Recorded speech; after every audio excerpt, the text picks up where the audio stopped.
السلام عليكم ورحمة الله تعالى وبركاته. كسو دوادا بدبادة أكشن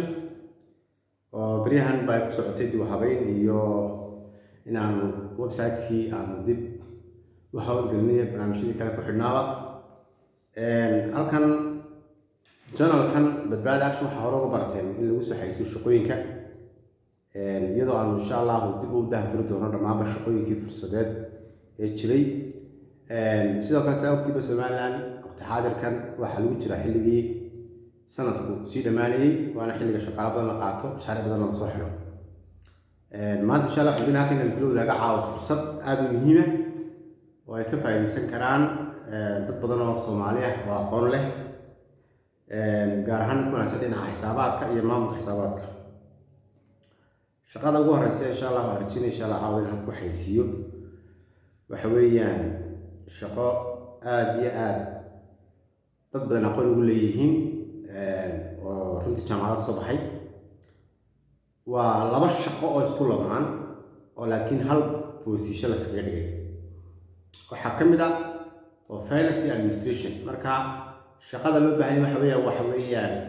finance and administration coordinator location-kiisu waa Hargeysa waxa uu qofkaasi warbixinta siinayaa country manager-ka hay'adda loo yaqaano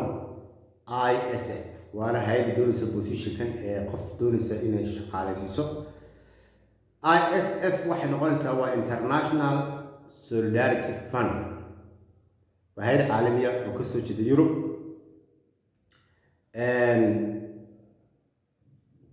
sidaas darteed hay'addan waxay u baahan tahay qof markaa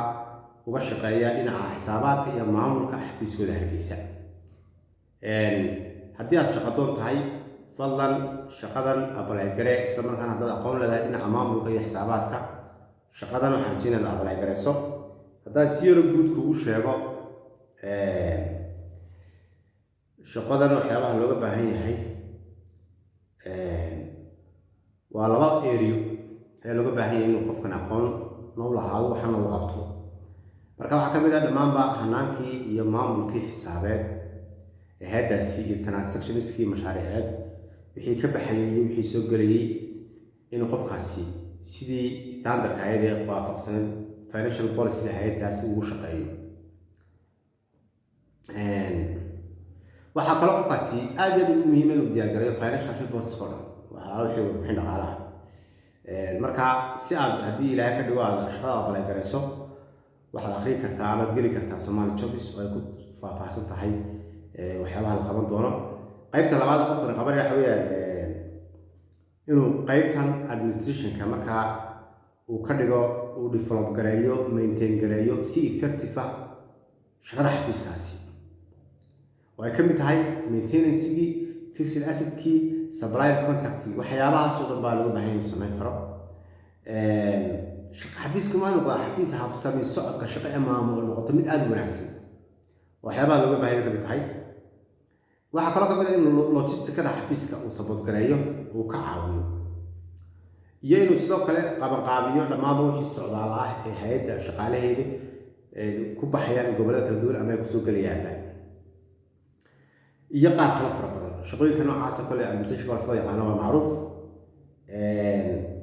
waxaa kaloo looga baahan yahay inuu aqoon dhinaca HR-ka yeesho oo HR badan ah waxaa jira waxa la yaqaano human resource policy-daas waa in qofku shaqayn karaya waa inuu soo kaa shaqaalaha rikoorkoodii iyo day to day activity qabanaya inuu rikoor gareeyo iyo inuu sidoo kale uu balaan gareeyo maxaa loo yaqaano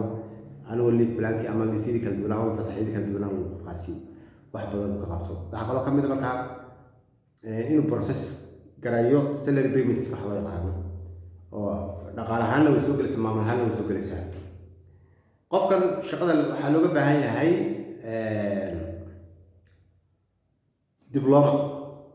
way fudud soo maaha diploma laga baahan yahay ama degree